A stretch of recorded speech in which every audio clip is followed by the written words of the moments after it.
আসসালামু আলাইকুম প্রিয় দেশবাসী, প্রিয় এলাকাবাসী, প্রিয় মিরপুরবাসী। দেখেন রাস্তার যানজটের যে মূল কারণগুলো, এই দেখেন প্রত্যেকটা গাড়ির ওই যে কোনাটা বাম দিকে কাইট করে রাখা দেয়, আটকায় দেয় পাশাটা দিয়া। কারণটা কি দেখেন, এই জন্য এই জামগুলো বেড়ে যাচ্ছে। এই যে গাড়িটা দেখেন কিভাবে রাখছে, এই যে দেখেন পাশার ভিতরে দিয়ে, রাস্তার ভিতরে পাশাটা দিয়ে রেখা দিচ্ছে প্রত্যেকটা গাড়ি। দেখেন এখানে একটা গাড়ি কোথায় রাখছে, দেখেন রাস্তা কোথায় রাখে, কোথায়।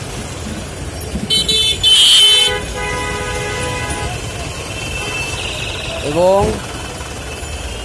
মিরপুর মাজারের সামনে যেতে যে মেন রোডটা, এই রোডের যানজটের মূল কারণই হচ্ছে আপনার এই উল্টাপাল্টা গাড়ি দাঁড় করিয়ে রাখা। আশ্চর্য অবাক হয়ে যায়, দেখেন লেগুনাটা কোথায় রাখছে, রাস্তা কত খানিক মাঝখানে নিয়ে ঢুকাই দিয়ে দিচ্ছে। তো আমি প্রত্যেক ড্রাইভার এবং গাড়ির, এই যে দেখেন গাড়ির, এই যে দেখেন কোথায় রাখছে, দেখেন এই দেখেন যানজটের মেন কাহিনীটা দেখেন।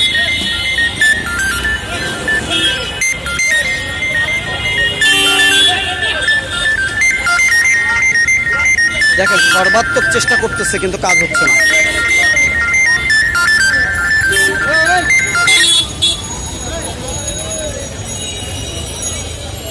এবং ওই যে দেখেন আমাদের এক ট্রাফিক সার্জেন্ট কত কষ্ট করতেছে।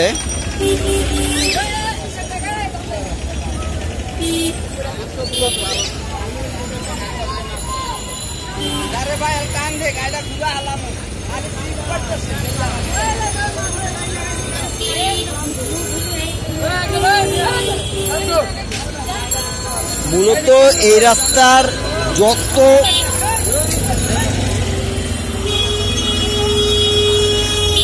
এই রাস্তার যে যানজট, এই যানজটের মূল কারণ হচ্ছে প্রত্যেকটা গাড়ি রাস্তার মাঝ বরাবর পার্কিং করবে এবং পাশ মানে অ্যাঙ্গেল করে রাখে। অ্যাঙ্গেল করে রাখার কারণে এই যানজটটা সৃষ্টি হচ্ছে।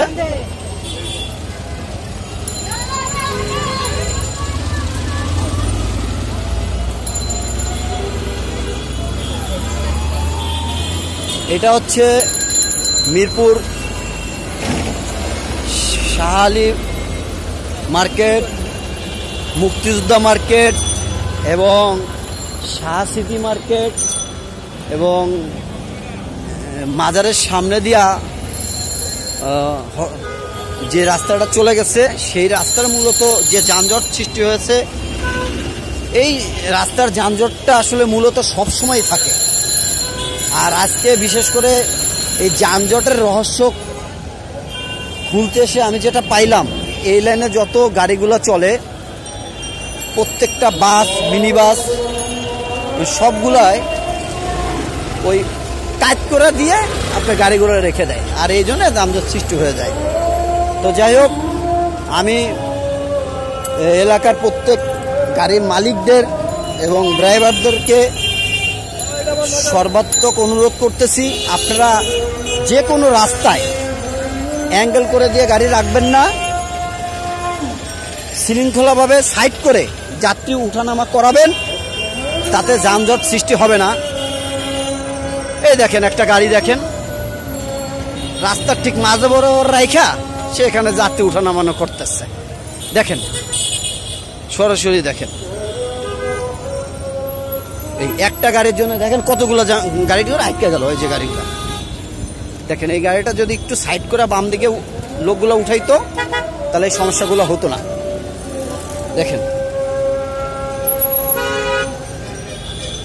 এই একটা গাড়ি মাঝ বরাবর রাখার কারণে এই জামগুলো বেড়ে গেল।